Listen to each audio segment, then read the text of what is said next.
Many of you are curious about my mics and my studio setup and all that kind of stuff. So I'm going to show you what I'm working with, man. And I'm hoping that you won't lose respect for me, because I tell you right now, my setup here is super budget, bro.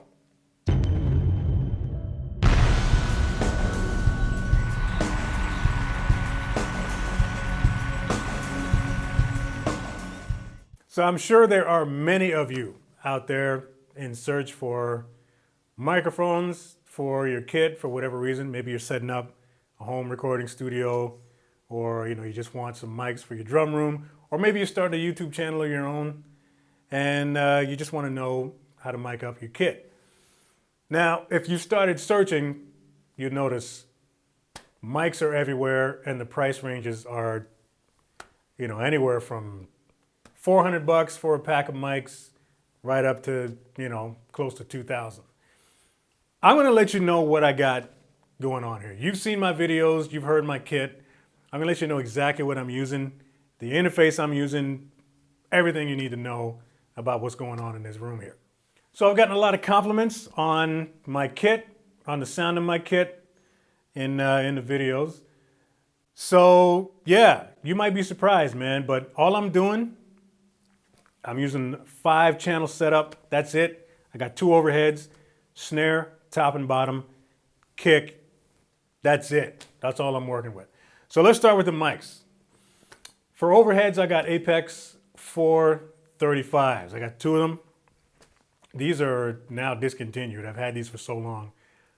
Performed beautifully for the amount of time I had them, which is probably close to 10 years I've had these. Never had a problem with either one of them. They were super cheap. They were about $100 a piece. I think they've been replaced by the 435B, which is the same thing basically, but black.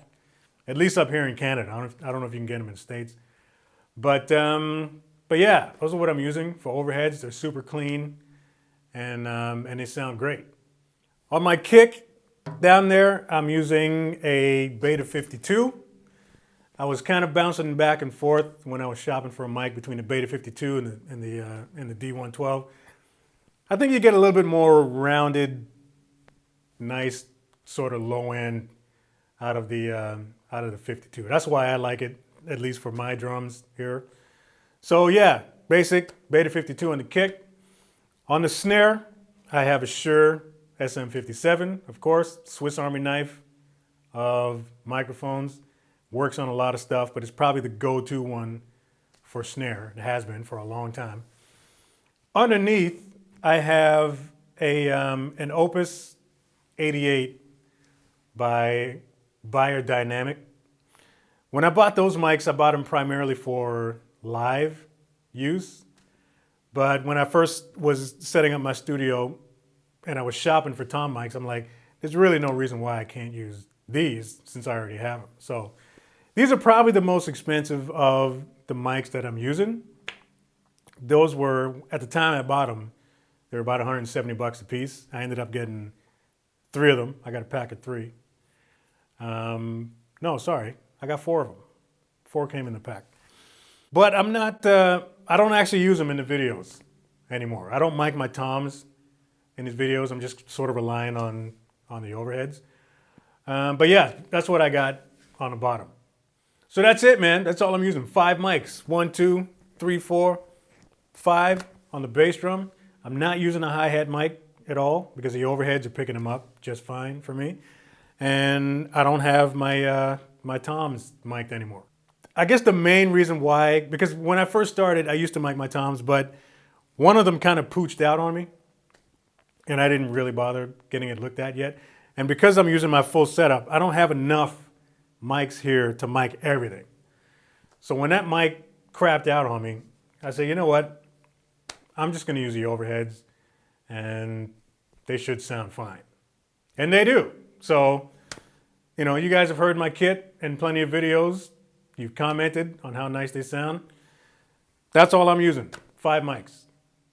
Now, if I'm doing an online session, that's a different story. I will go ahead, mic the toms up, and Sometimes if I need to, I'll use a hi-hat mic. But other than that, man, this stays exactly the same. I don't rent any extra gear or nothing like that. I use the same interface and the same mics. So many have been asking about what I'm using for an interface. This is the Tascam US 1641. There is a new version of this. This particular one here has been discontinued, but there's a newer sort of version. Same thing, same price. This thing was only like 400 bucks. And that's it, man. That's all I'm using for an interface. I don't have any fancy mic pre's. I don't have anything else. There's no other rack gear going on except for this. I got a MacBook Pro here running Logic Pro X. And that setup is real simple on there. I set up a template for my videos.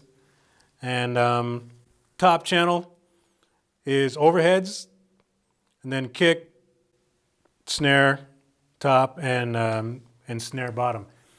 As far as EQ goes, nothing fancy going on there, man. I just kick up the highs a little bit on the overhead channel just to add a little bit of little shimmer and crispness to the cymbals.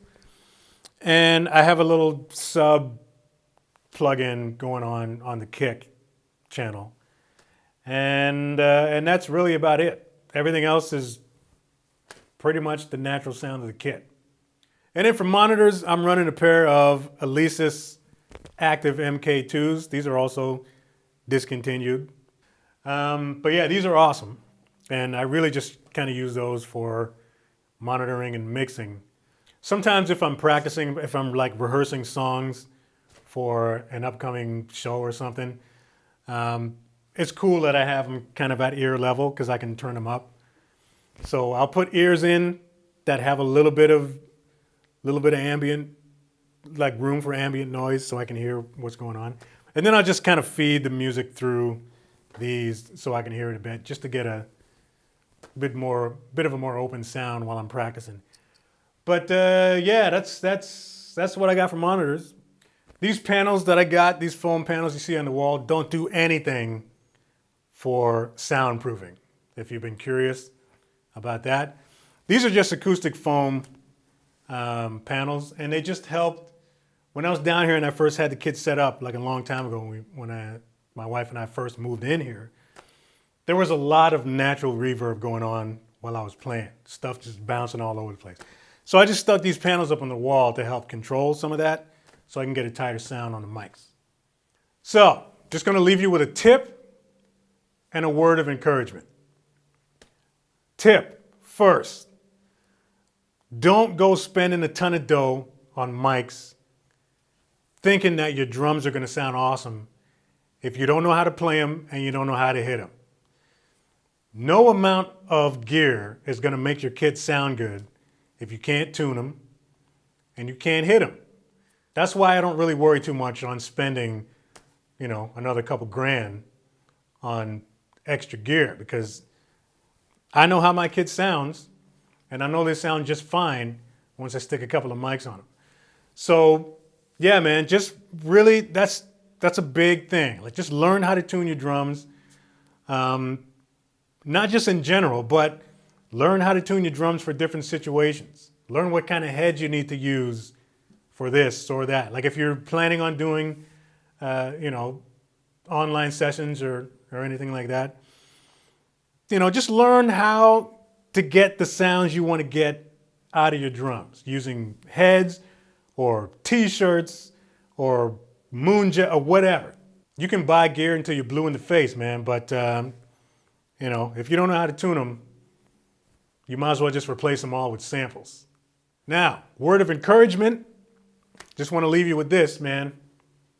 You don't have to spend a ton of dough on mics. There's some really affordable, like full mic kits that you can get out there for under 400 bucks, sometimes even under 300 bucks. That'll give you the whole set. You get a couple of pencil condenser mics, you get 3 tom mics, one for your snare and one for your kick. They all come in a cool little case, and you can mic up your entire kit that way. An 8-channel interface should be all you need to get started, and there's plenty of good ones out there. The most affordable one still that I've seen on the market is this Tascam one here. It's still around 400 bucks for the 8-channel version of that. You can spend more on your interface if you want. It's up to you. But as far as getting your first interface, 8 channels is good because you'll have enough there to get everything you need into it. So your 2 overheads and all your toms and your kick and your snare, whatever. So, so yeah, you can just start with that. That should be able to hold you for quite a while. So that's all, man. That's all I got going on down here. Hope that answers all your questions as far as what I'm using for mics and whatever else down here. If you got any other questions, just leave them in the comment section below.